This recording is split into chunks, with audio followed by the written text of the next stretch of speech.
Transfiguration. My name is Alexis Lorraine, and I will be your host for this evening.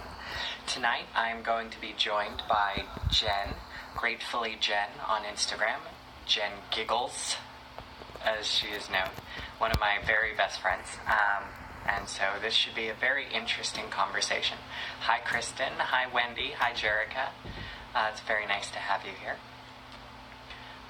So we're just waiting on Jen. Hi, Rebecca. Hi, Jane. Hi, Vanessa. Lots of people all jumping on right away. Hannah, Rob. Well, it's very nice to see all of you. Just waiting on Jen. She should be here any minute. It is 9:30 after all. 8:30 Central. Promptness is good. So, excuse me.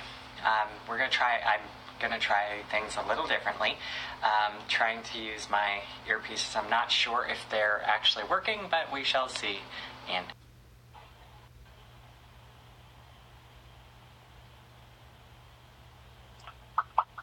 hi. There she is. Hi. Okay, well, I can hear you in my ear, so hopefully the sound is working for me. Can you hear me okay? Yep, I hear you just fine. Okay, now here's the real question. Does it sound any better than it normally does? No? Because normally it's very tinny for me, so let's hope this works out a little better. It sounds tinny to me from what you're saying. Oh, well, that's sad. Whatever. Eventually, one of these days I'm going to have to get a decent microphone.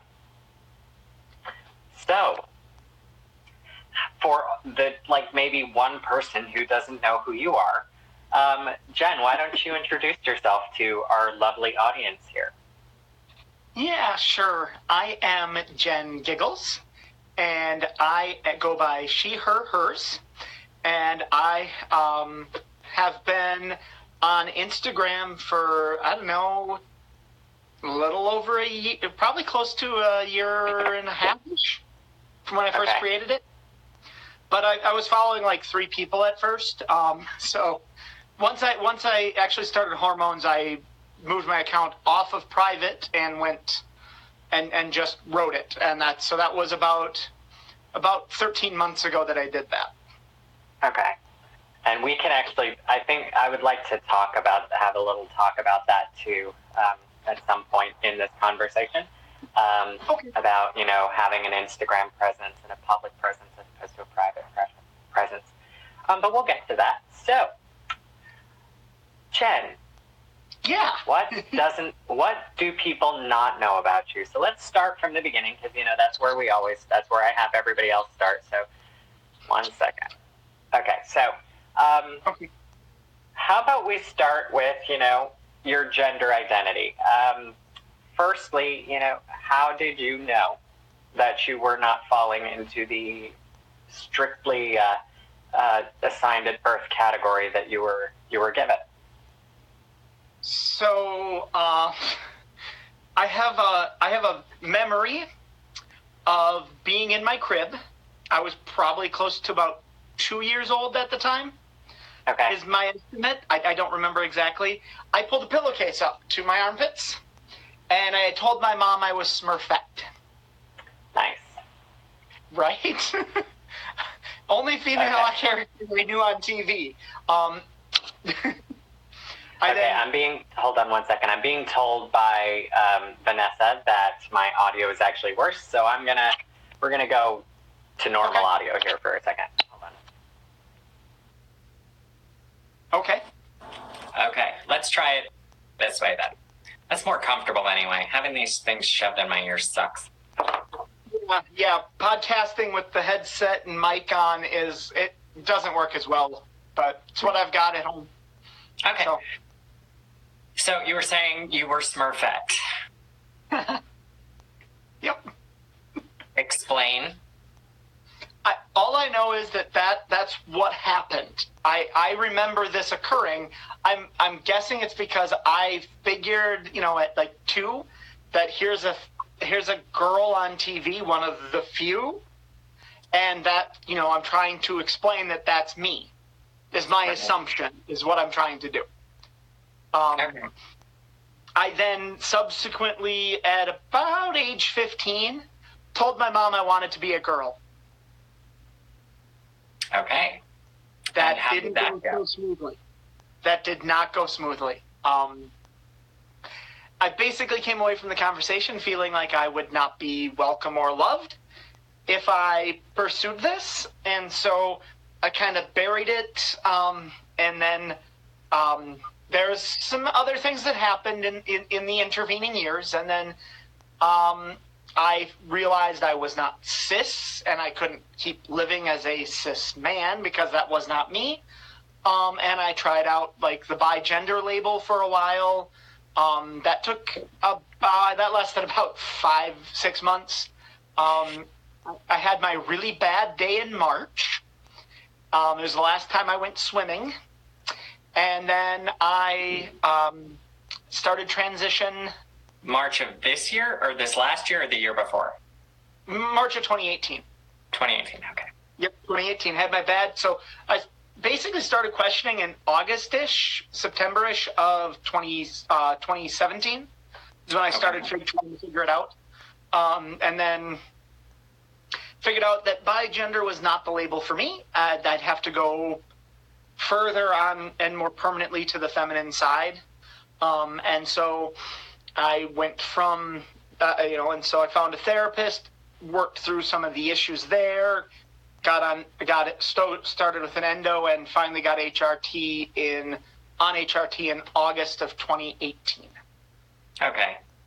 So a pretty normal track. I mean, not everybody goes through the bi-gender experimentation. Why did you feel, I mean, what made you feel like you wanted to go that way? I mean, if it didn't fit and it only took you a few months to realize it, what first made you feel like maybe that's what you should be doing? Dysphoria came and went. Okay. It wasn't like, I don't always feel wrong, so maybe I'm not always wrong. Maybe sometimes I'm a guy and sometimes I'm not. Okay. That is a reasonable explanation. And then I'm like, well, I don't always feel like a girl. What am I? And gender fluid, bi-gender, and all this. And I'm like, let's try bi-gender. I'm already bisexual. Let's see if I can't get 3 bis in here. Just kind of like tried out the label and see what happened, but it didn't work out. You're trying to fit how many things in where? 3 bis in my label list.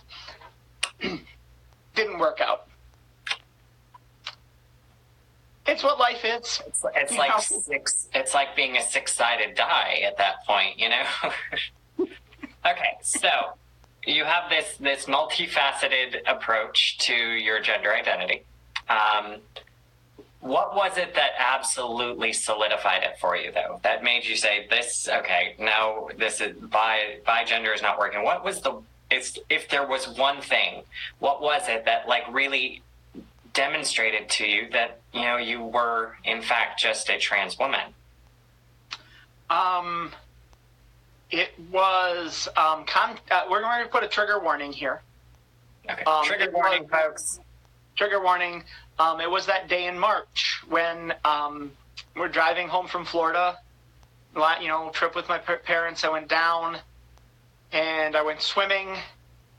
When I came back up and rinsed off, I tried to figure out how to tie knots in the towels. I never figured out how to tie a knot that I could put around my neck in a towel. Okay. Which was a good thing. And that was it. Okay. And I'm like, no, I can't keep doing this part-time thing. I have to transition. Okay. And now you're already married at this point. You have your partner. How long had you and your partner been together at this stage in your discovery? Chris and I have been married since 2005. Okay. So it was 12 13 years. 12 years, 13 years, yeah. Okay. Because we celebrated our 14th this year, so it would have been 13 and a half, 12 and a half years. Yeah. Okay. Now, did she know right away about your gender identity questioning, or was this something that came up later on in the marriage? She did not know from day one. She did not know about the stuff that happened when I was younger. And I buried some stuff really deep due to what happened in college, involving some trans individuals that I met, one in particular. And then I just but once I started questioning in 2017, she knew right away. Right. Okay. I try to keep no secrets. No secrets. Yeah. Honestly, we've had a total of 14 interviews so far with Transfigure Nation. 12 of them are recorded. I think like 10 or 11 are recorded. I'm losing track at this point.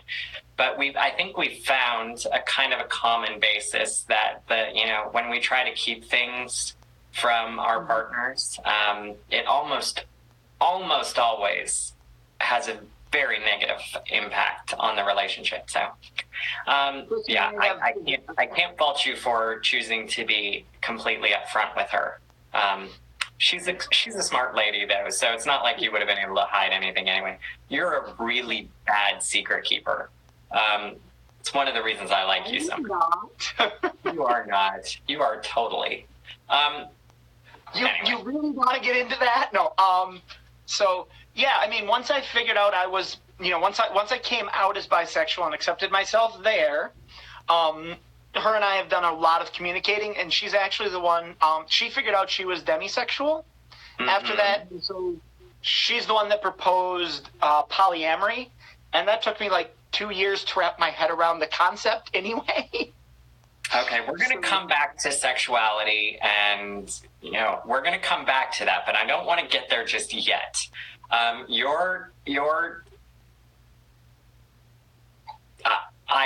need explanation, because honestly, for those of us who are not polyamorous, for those of us who are not bisexual, sometimes it's a little hard to understand.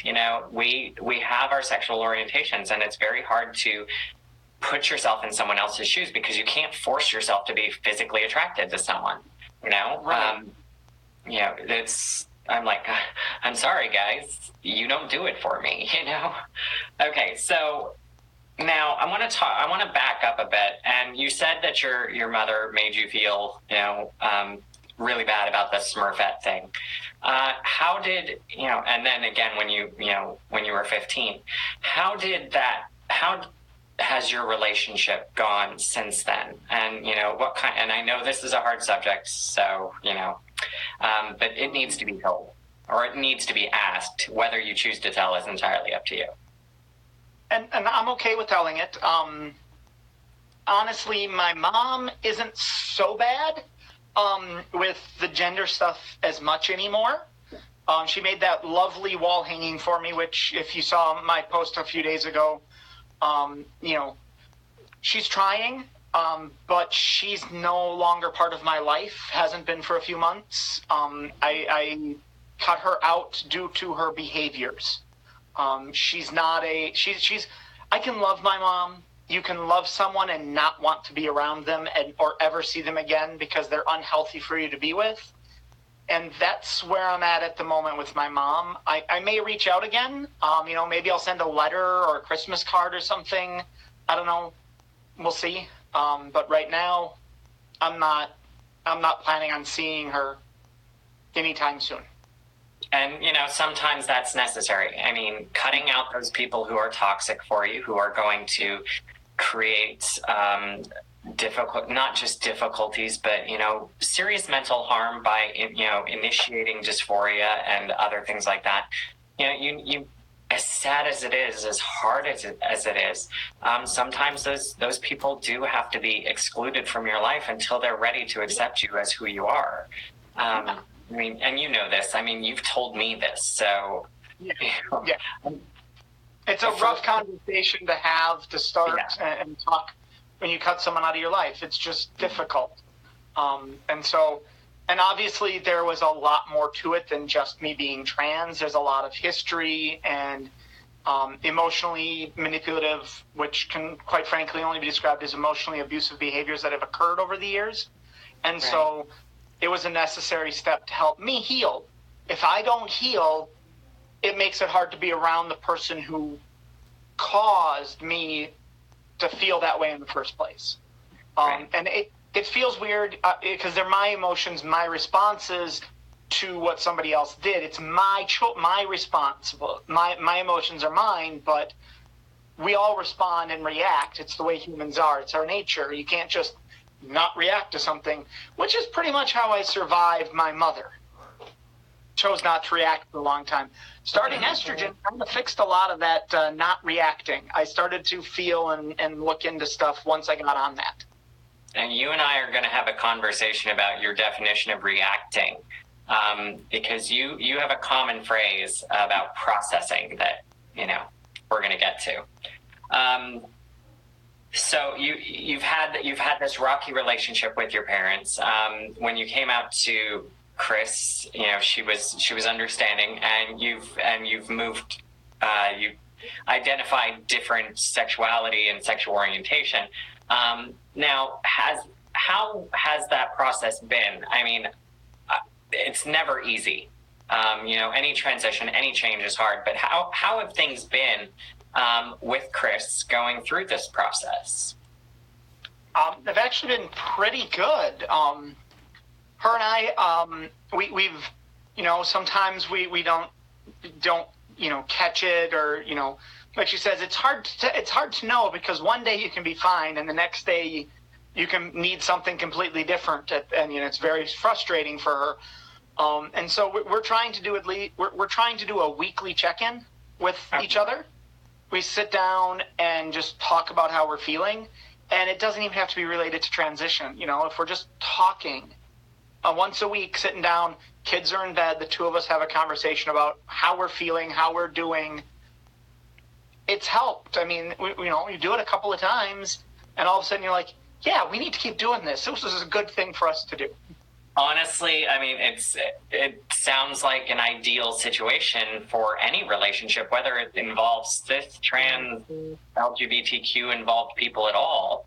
As people in general, we need to communicate our needs to each other, and sometimes we forget. We forget to communicate what we need to those that are there to provide it. So I can totally understand. Now, you have kids. I have kids. How has your transition been with them? My daughter rolled with it without a problem. Okay. She just okay, and now, we told them, and it was an at-home thing, and it was mostly okay with my son. Phoenix was fine. Okay. My daughter was just great with it. She rolled with it. When I went full-time, I said, it's an everywhere thing now. She just, okay, I've got two moms, no problem. She just kept going. My son, he asked for help understanding. We specifically got him to work with him with communication to try and get him to talk, say, hey, how are you feeling? How, what's going on? Do you need to talk to someone? And do you need to talk to someone other than me and mom? Other than your moms? You got ma and mom. Which one? Do you need to talk to someone other than us? And he said yes. He wanted to talk to someone other than us. So we went and got a therapist. It took a few months. There is very few therapists out there who get transgender issues and autism and children. And how old is your son? He turns 11 here in a couple weeks. Okay. That is an incredibly mature approach, being able to see. And I do want to address real quick, Colby, I'm so sorry to hear that. We can't force people to support us. And as heartbreaking as it is, you have to be, I wish you all the best, and I hope you can stay strong through such a trying situation. Okay. So what about your community? You have your kids in school, you have people you interact with on a daily basis. How have they taken the transition?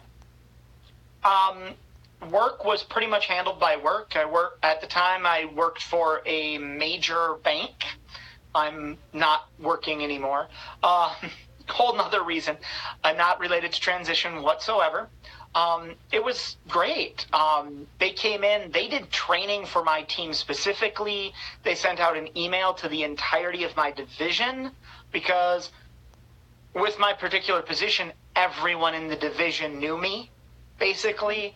And so they sent out an email saying, hey, dead name, old name, whatever, however you want to term it, is now Jen, and she uses she, her, hers pronouns, and we expect you to do so.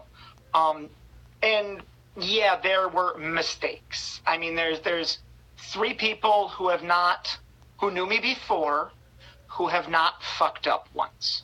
Language. Sorry. You know I have a mouth. I know you do, but you know my show is PG-13. One swear word is allowed in a PG-13 movie. Okay, well, that was yours. Right. Okay. So I want to ask you this. My friend Pete and his wife Marie, those 3 in my presence have not screwed up. It's funny is people will apologize for misgendering a dog faster than they'll sometimes apologize for misgendering a human. And it's profoundly obnoxious. Okay, so it sounds like for the most part you've had successful interactions with other people. So tell me, what has been the hardest transition relationship that's been affected by your transition? The relationship that I was actually mostly there at the time was my mom. Yeah. Okay. Yeah. I mean, when we came out to her the day before I started HRT, we called my parents up. She shut down. She basically did this.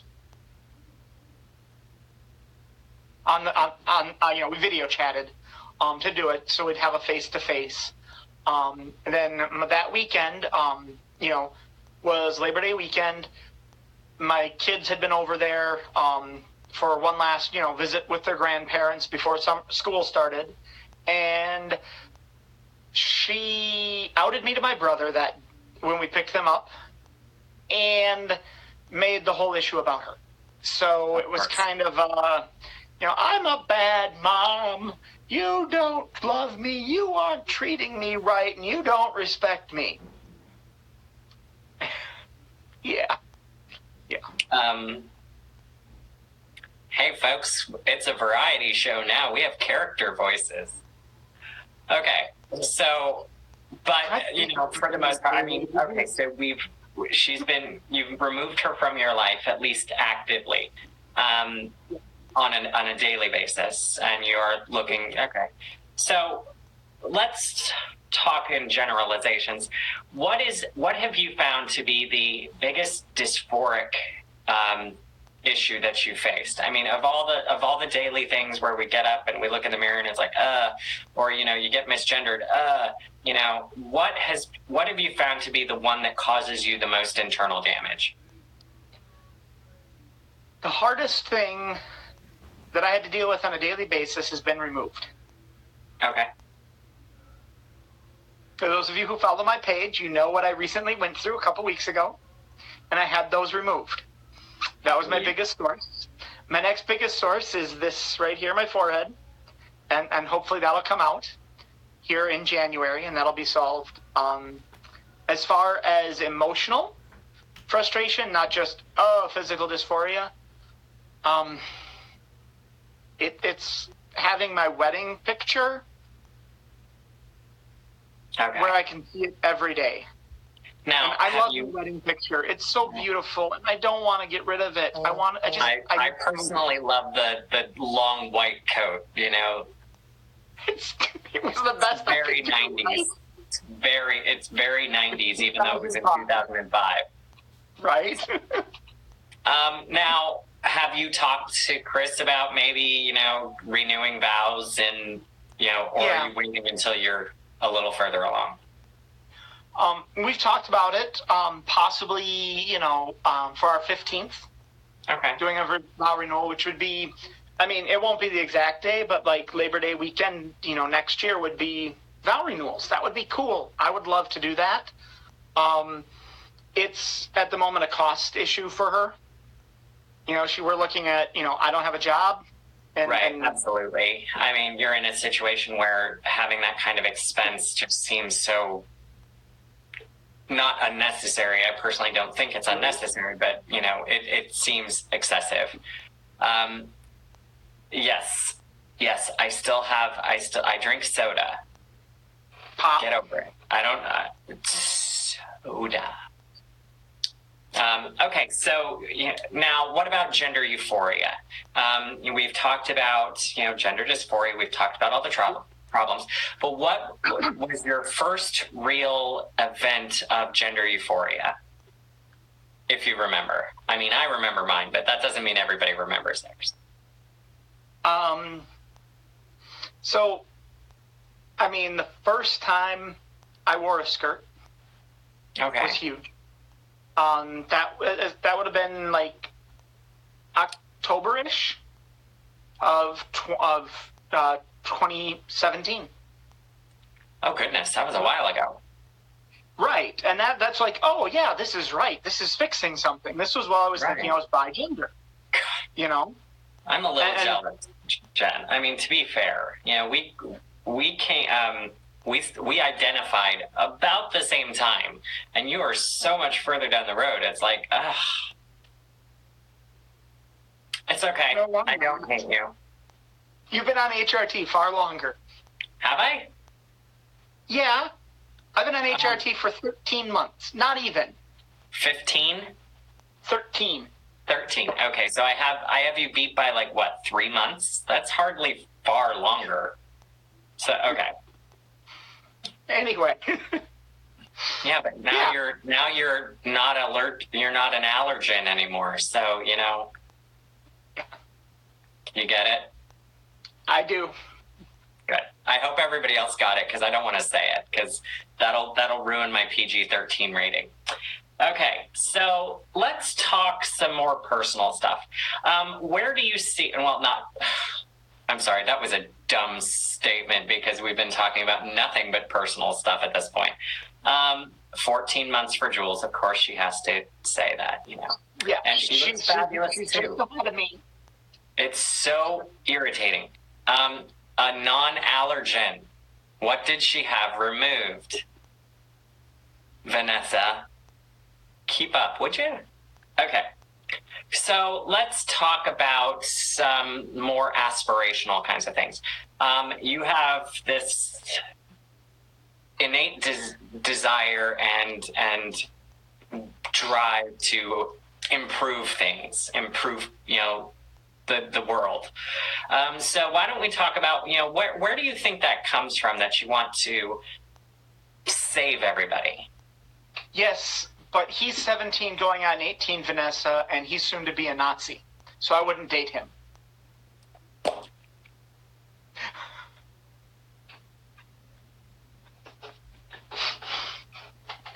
I have a song quote for everything.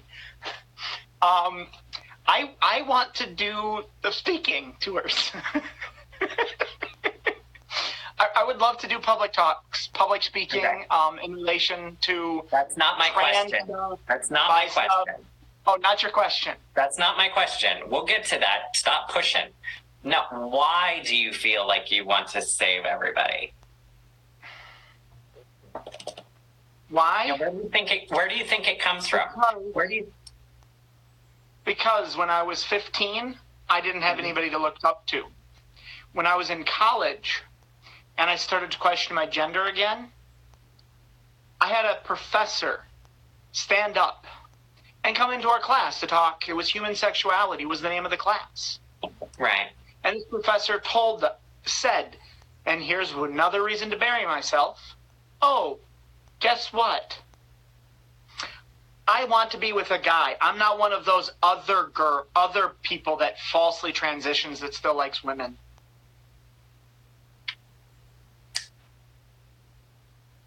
This was 2003, 2004-ish. Okay. And I didn't have that. I mean, Yeah, I mean that has been a problem. I mean, we don't have the language when we're younger, so we're left struggling with this idea about ourselves and nowhere to reach out to.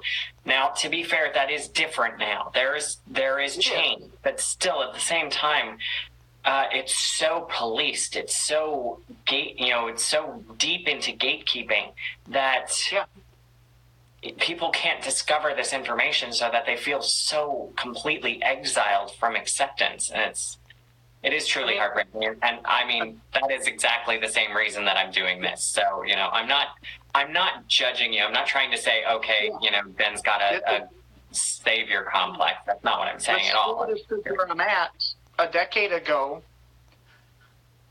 there was a bunch of bullying suicides around LGBT. The people were bullied because they were perceived or were LGBT. And there's still no diversity officer at the high school. They have a GSA, but there's no diversity officer. There's nobody focusing on making sure that kids are learning this stuff. Right. Now, I would like to ask you this. What do you think the solution is? Do you think it should be, how do we fix this problem? Is it just by, making ourselves more visible? Is there something we could or should be doing to make this better? My ultimate answer to this is education. It always has been and it always will be. You need to start with education in human gender and sexuality in kindergarten. What you start with might be teaching kids consent. And that there's, and not everybody's a boy or a girl. There's more than just those two options. And you won't know unless you ask them, or something like that. And teaching them, did they ask you for a hug? No, then they don't want a hug. You don't give them a hug unless they ask. And sure, that's perfect for kindergartners. That kind of education is what they need. I agree. But by the time you reach 8th grade, they should know about people using they, them pronouns, that there's non-binary, agender, gender fluid, bigender.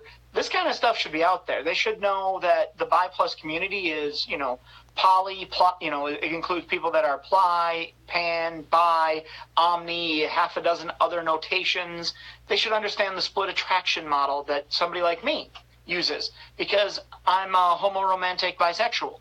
If you don't know what that means, ask me in a DM afterward. We're not going to get into that right now. It's funny, is because I actually do know what it means, and it still makes my head go, wait, what? Okay, so the end goal is always education. I mean, it's the way we solve all of our problems, and unfortunately, generation after generation looks at education and says, this is what we need to fix things, is great education, and do all this and do all that. But, until the education budget is double that of the military spending, it's never going to happen. Should be taught during human sexuality. I agree completely, Rebecca. This is something we should address during sex education. The idea that we're teaching abstinence only in schools to this day is appalling. Now, not every school, and not the schools in my district, they teach a slightly amended version of it, but it's appalling that there are school districts out there that are teaching abstinence only. It's proven to be ineffective in avoiding sexually transmitted diseases. It does not discourage teenagers from having sex, because they're teenagers, they have hormones, they're going to have sex with each other. So we need to teach them and give them the tools so that they can make informed and good decisions. I mean, they've already got 3 strikes against them. Teenagers, hormonal teenagers. They're not going to make good decisions. Dumb and horny. Yes, young, dumb, and horny. That's exactly what's wrong. So, personally, I think we should all give them their own private island until they get through puberty. If you want to correct me, I know dumb is not an appropriate term. But no, I know, but it falls into that trichotomy there. Okay. Sometimes it's not a good thing to use. It happens. Hi, Victoria. Hi, Victoria. talk to me about some of your projects, because I know you're dying to, and I want to hear some. I know what they are, but maybe there's one person who will watch this video who hasn't heard yet. So I think I've actually only told you and Vanessa. Oh, well, hey then. Yeah. I think you're right. No, Jewel probably knows too. I mean, I've posted stuff that I'm doing stuff on my, stories, but I don't think I've told anybody other than you three what I'm talking about. Victoria, center yourself. Take care of yourself. Be well. Okay. Old, ignorant. Okay. Gotcha. All right. So, Jen, please go ahead and tell us your current project. And I'm pretty sure Julia knows. I know Julia knows, yeah, because I've been working with her a little bit. So I'm taking relentless optimism and reckless kindness on a talk to the Bi Plus community at the Because Conference. Taking it globally, folks. Taking it globally. And the talk is going to focus on how that actually already provides the foundation for our entire community because of how our community was built. As Bi Plus individuals, it kind of was necessary. I'm not going to go into that any more than that because that's a 45-minute talk. And obviously, how it can be used to build the future for our community. And, as Julia said, and when we are talking, making sure I get the definition right for relentless optimism, there's struggles involved. And so that's kind of where my first project is. Next step will be to write a trans and then a version for teachers. And I would like to develop a version for students. And you are obviously going to be getting a typed up copy of the presentation for teachers and students when I get to them. You and a few others I know to edit it and make sure it sounds okay. I have one already. I give my students a lecture at the beginning of every year on this, and it's outside of the words we shall not say speech that I had posted.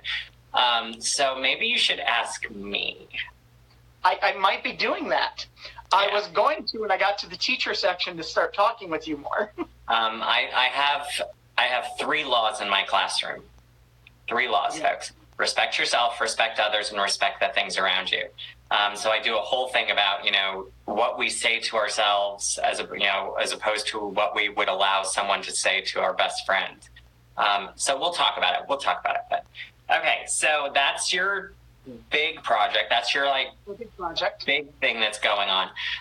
Where do you see for those of us who are making a little bit more noise in the trans community on Instagram here, than perhaps some others, what would you say our responsibility is to our community? We have to make the noise. I mean, it's just my job and my duty to those who are not able to be out and open, or those who have not yet figured it out, and in the next year, 2 years, 5, 10, whatever, we'll figure it out. My duty to them is to make it easier and better for when they come out. My task is to help them not go through the shit I went through. That's a PG-13 word. Believe me, I know. I checked with an editor. Okay. I happen to know a movie maker. Thank you very much. Okay. Still don't like it on my show. All right. I get it. I'm kind of a... You have creative swear words that I cannot do on such, You should hear me when you've heard me when I get really upset and I don't swear. It gets really weird. Okay, so... It puts me into a giggle fit. That is something we're going to need to talk about. Your name Giggles. Genevieve Giggles. Where? What? I mean, obviously, you're a giggler, obviously.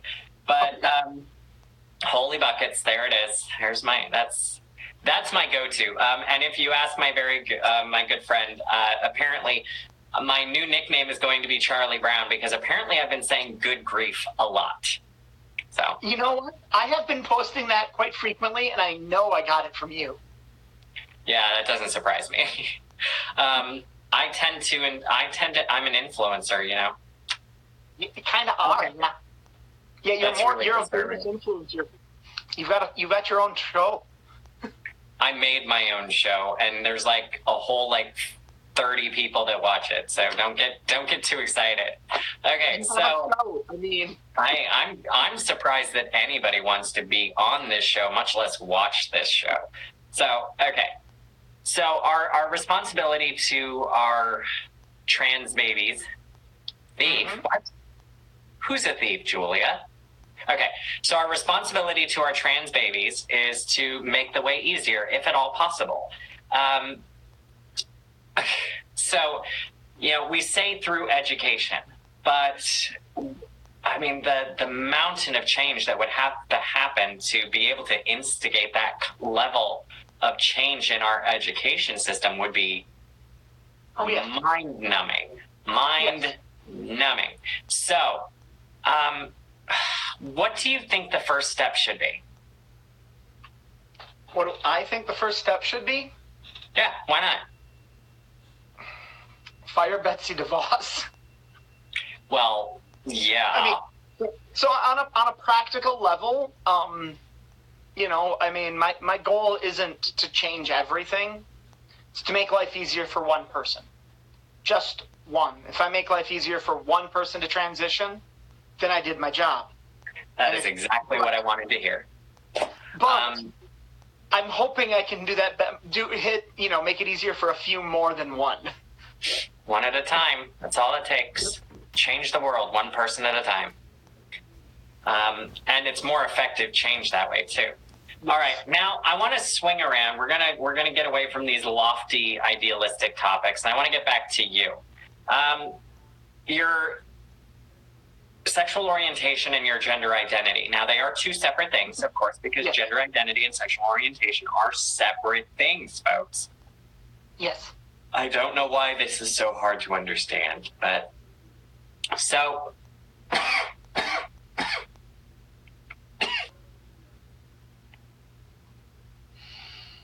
Reach through, punch on the back. No, I've been having some pain in my ribs again today. So. Okay. All right, so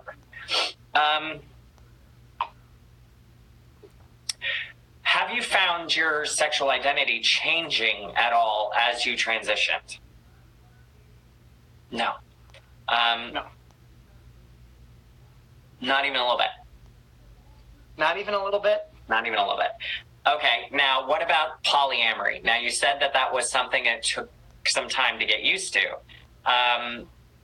Explain to us that, not the process. I don't want to know the process because I don't get it. So, polyamory or consensual non-monogamy, and you would do best looking up consensual non-monogamy because that's what you want.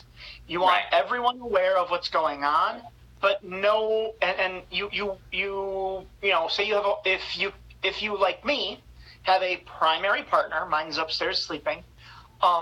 That person and you discuss the ground rules, the framework for what yours life is going to be. Like, if you choose to, and not everybody has a primary. Some people just have multiple partners. As long as everyone's consenting and everyone knows what's going on beforehand. None of this, I slept with somebody, don't get me wrong, accidents happen. You get drunk at the bar, you go out and you might have it happens.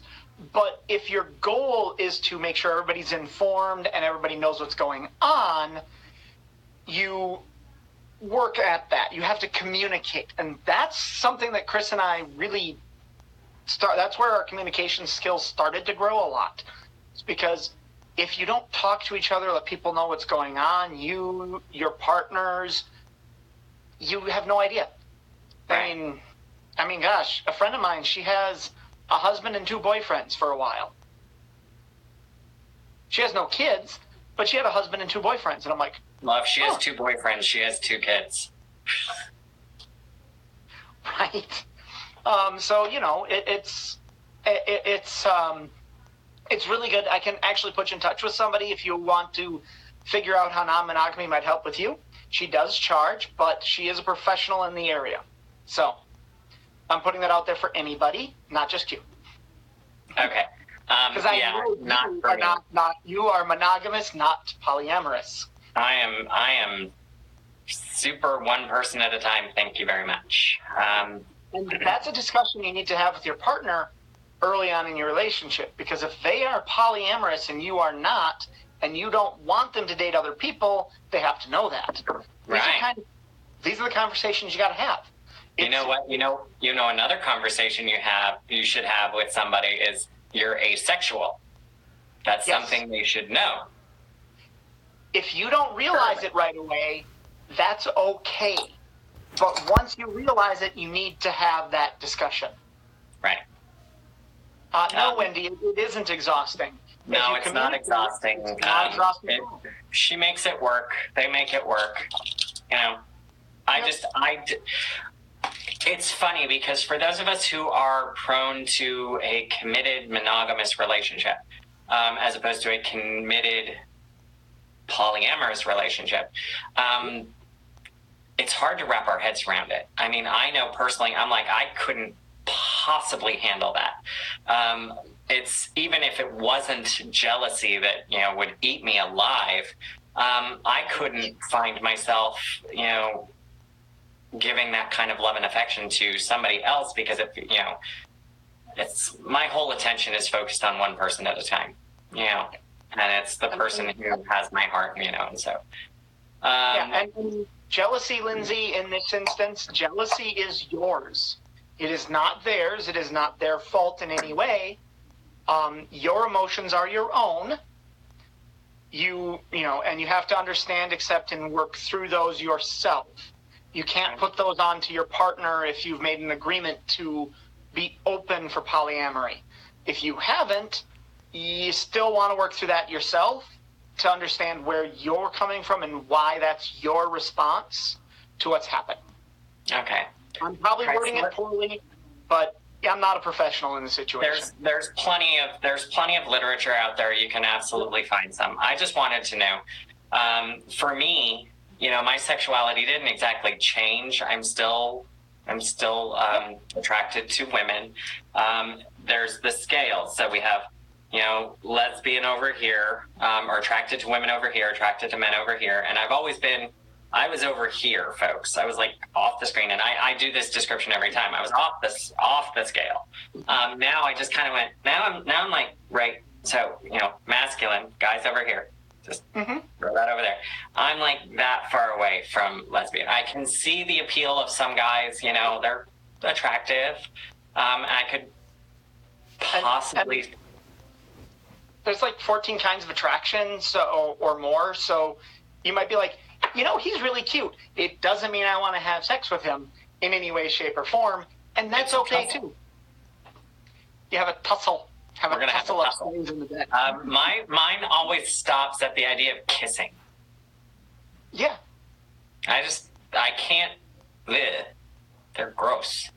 There are days I would consider another partner. It's a little complicated right now in my life, but it's not something I wouldn't put away as an option at some point. But right now I can't handle one in my life.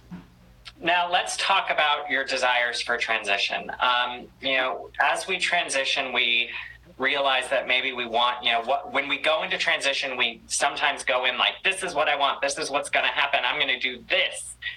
But then once we start transitioning, once we're on hormones, you know, our desires and our needs change. So have you noticed any of that as you've been progressing? I mean, you already had the orky, but, you know. That was all I wanted when I started. Okay. How about now? Now I want the full vaginoplasty. Okay. Yeah, and I didn't realize I wanted FFS right away. And then I came to really dislike my brow ridge. Right.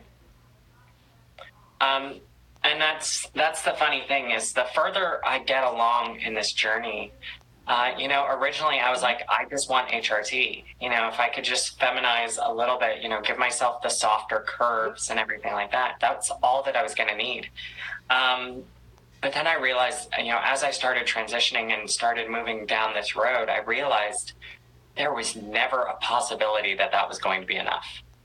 I'd been deluding myself saying that this is all I could really possibly hope for, and in the life I'm living right now, at the school I'm at right now, there was no hope. But, I know what my life needs to be, and now it's time for me to make that happen. So, things change. And when I was talking to my doctor, she's like, well, these are the concerns about, vaginoplasty. And she's like, well, there is sometimes a possibility of not reaching orgasm and all that. And I'm like, you know what? It's not about that anymore. Don't get me wrong. I'm still a sexual person, but it's not about that anymore. It's about the intimacy and the connection and being able to love myself and have a partner who loves me for who I really should be on the inside and outside. I do not know what that is, Lindsay. So I'm assuming no. I know it's from Star Trek, but I don't remember what from Star Trek. So explain. Okay, so we're coming into the last 10 minutes. Where do you see yourself, where do you see yourself going from here? So you've had the Orchie, what are your plans for future transitioning needs? Phlox, who has like 8 wives, got it. I remember. From Star Trek Enterprise. Oh, I never saw I never saw beyond like part of season 1 of Enterprise. I don't remember that much of it. There weren't that many seasons, so. As I said, part of season 1. Right. Okay. I don't remember that much of it. But so for my needs, as I said, I'm hoping I got to call down again, make sure it gets scheduled because the patient coordinator is not responding that great. But FFS before the end of the year. Right. And once I get a new job, look at the insurance coverage before I plan out my vaginoplasty. That could be a few years from now. I honestly don't expect to get it before 3 years from now at the rate it's going, simply due to the nature of what it is.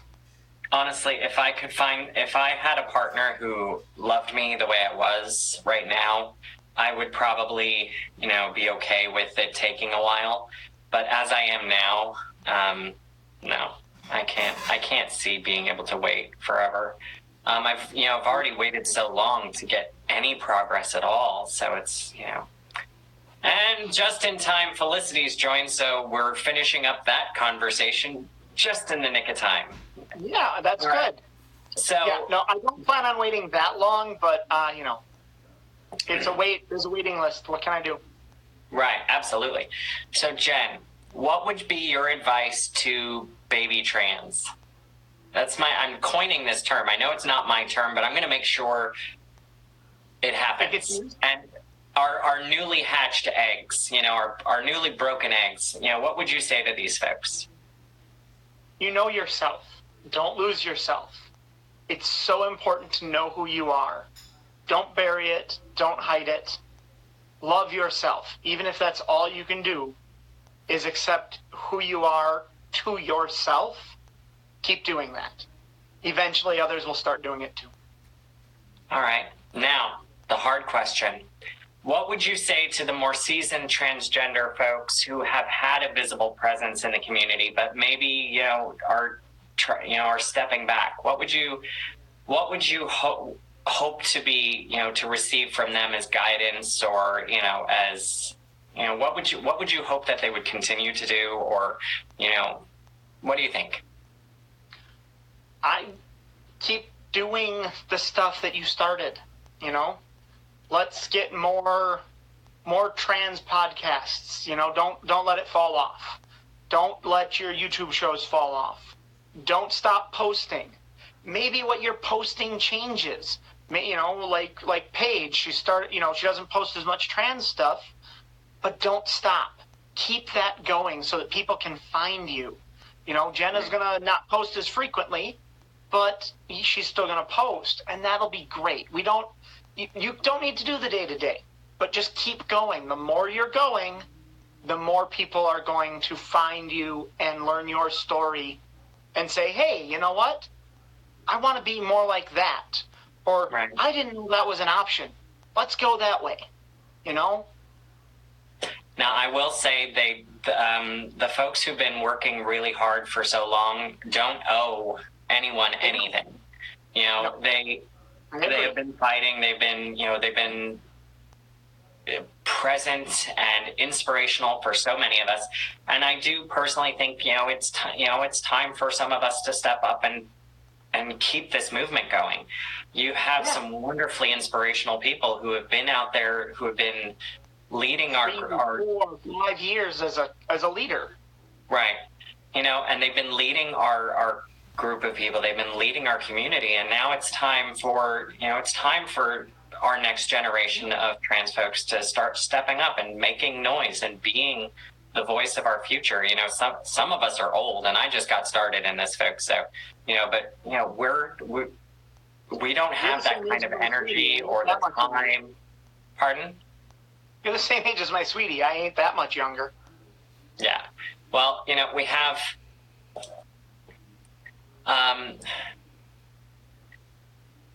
a responsibility to our community, but we also have a responsibility to make sure that we're taking care of ourselves. So, and need a break.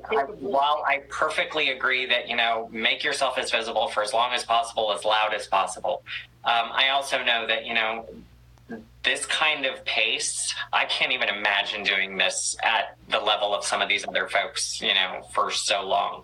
No. This tiny little corner of the nowhere show that I do is very tiring. So, yeah. But Lindsay, you're a baby. You're younger than me, Lindsay. It killed me when I was in the hotel room with everybody. Being the oldest one in the room is very crappy. I was the second oldest, and I was sitting there going, how am I the second oldest? At least you weren't the oldest. Okay, I've been the oldest. You had been until I got there. All right, so we've got a couple minutes left. Jen, what would you like to say to our vast array of people? I'm open to DMs, but don't just say hi. Send me a question right away. Also, do check out We Happen to Be Trans when it launches next month. That'll be awesome. It's the podcast that me and Victoria and Kaylee are doing. So. Okay, and I would like to say for all of those people who keep posting how old they are, you haven't... Oh, finally, somebody beat me. Good grief. Okay. So, two people. You are trans, but yes, you are older. Yes. All right. Fortunately for me, I have the newly infused estrogen to help my looks, so that's nice. I started on E and I get carded again.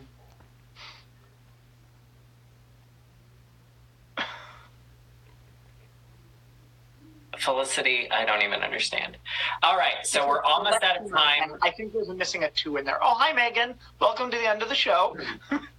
So we have our advice for our next generation. We have our advice for our older folks. What would you like to say as your parting words for today? Well, you say it best, actually, with what you say at the end of every show. I can't think of any way better to end it. Okay.